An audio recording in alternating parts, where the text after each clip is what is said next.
It's so freaking delicious. Oh my God. I have to say, I kind of crushed it.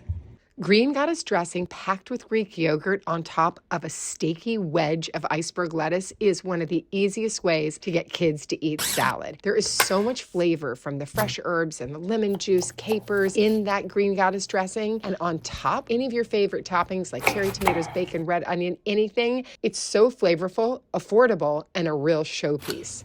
Comment salad and I'll send you the recipe.